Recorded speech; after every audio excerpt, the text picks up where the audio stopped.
Hey, welcome everyone. I'm John Freitag with Freitag Family Agency. I'm an independent Medicare broker here in the Philadelphia area. And today I have with us Peter Stinson. He's the executive director at the Twilight Wish Foundation. And it's a really amazing program, Peter. And if you could, fill us in on what is the Twilight Wish Foundation? John, thanks for having me on the program today.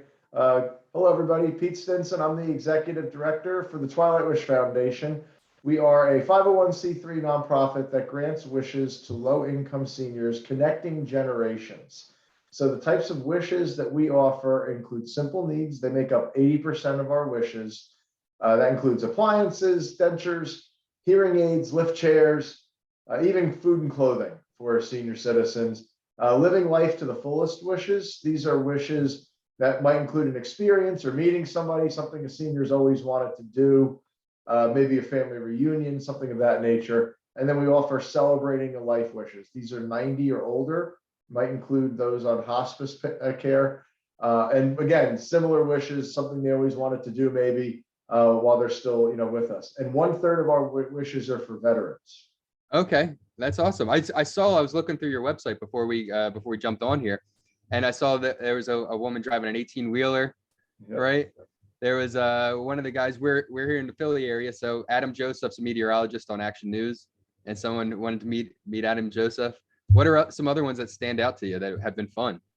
So there was a wish when I've been here about a year with Twilight Wish as the executive director. Previously worked for a military and veterans organization, and during that time, 10 years ago, I was part of a wish for a World War II veteran to attend his Marine reunion.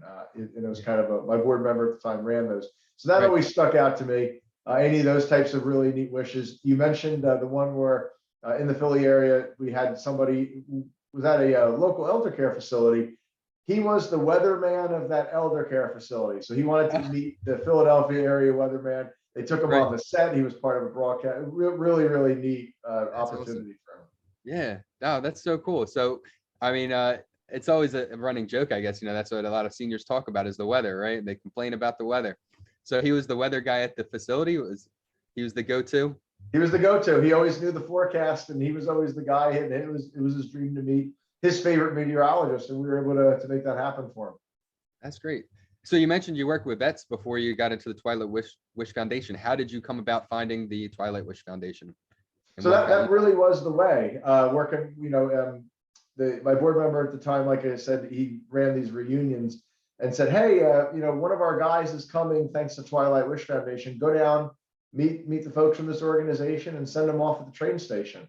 So I did just that. And that's how I was first introduced to Twilight Wish Foundation and the wonderful programs that they offer. So it's not not necessarily a pure veteran organization, but one of the things that we do look for is some level of service. That might be to the community, it might be to their family, might be to the nation. So that's kind of part of it. Qualifications for our wishes, that's one of them, right? Some level of service, might even just be volunteering, but also we 65 and older, or a permanent resident of an elder care facility, no more than 200% the poverty level income, so low income seniors. And they have to have the cognitive and emotional ability to experience the wish. So that obviously when you get into some dementia or Alzheimer's cases, that can be gray area, but for the most part, we just want them to experience what they're getting, their wish granted. Right. No, that's really awesome. Yeah. So I didn't realize what you mentioned when we first jumped on here, that there were some other wishes. They don't all have to be gigantic wishes. It doesn't have to be something extraordinary. It can be as simple as just getting some needs met that you might not have otherwise. Sure. And a lot of these wishes, sometimes they're asking for something where they can help others. So another one in the Philadelphia area, simple wish, it was a $200, $300 sewing machine was the wish. So we granted this wish. And the reason was in this particular facility, this guy was a retired tailor. He wanted to be able to help out everybody who lived there. They need their sewing needs, put a button on. So his wish was the sewing machine. Simple wish, but he can now help others.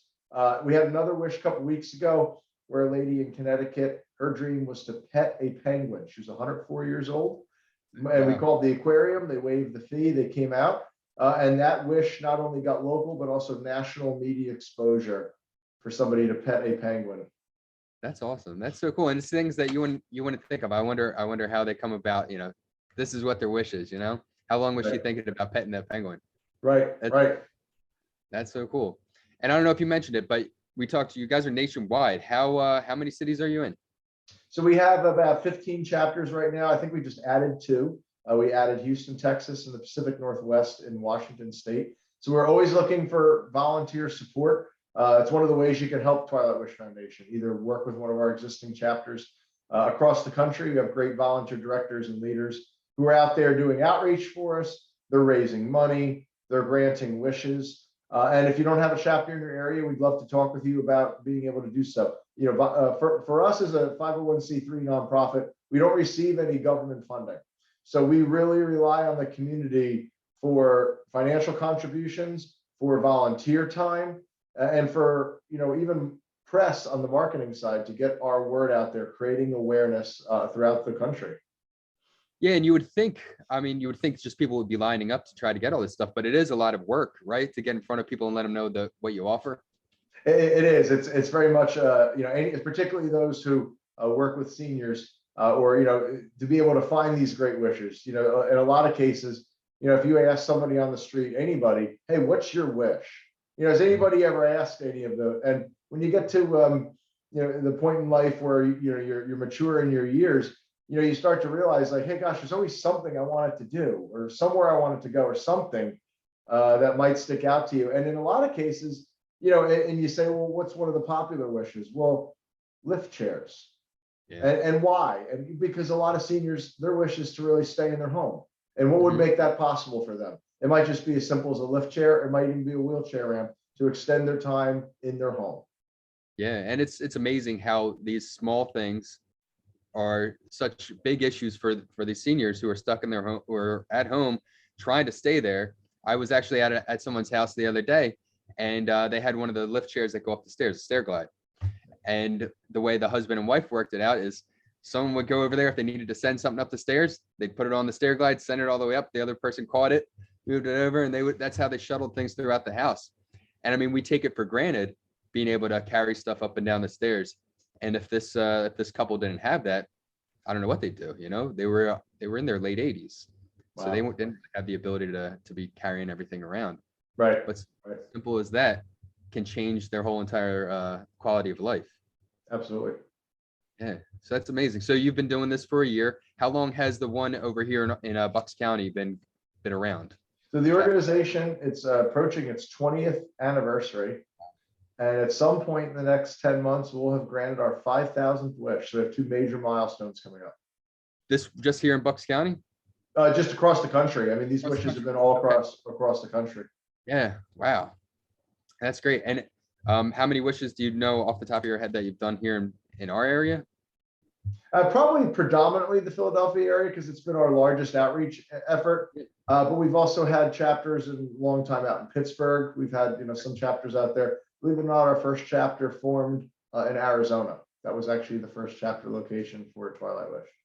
Yeah, no, that's great. So part of my goal here with this little video series is just to try to, you know, work with the seniors or their caregivers here in our area, just to try to get them some more information about what's available to them, you know, because it's tough. There's so much stuff out there. You don't know what's legitimate. You don't know what's even there for you.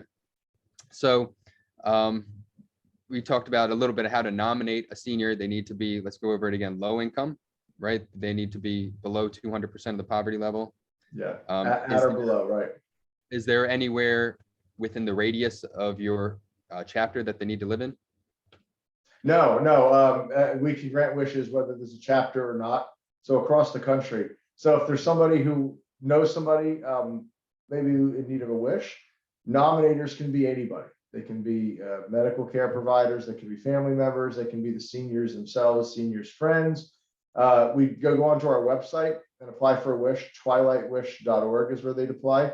In some cases, seniors either don't have access to computers or not very computer savvy. In those cases, give a call to our office, 215-230-8777, and we will mail you a paper application.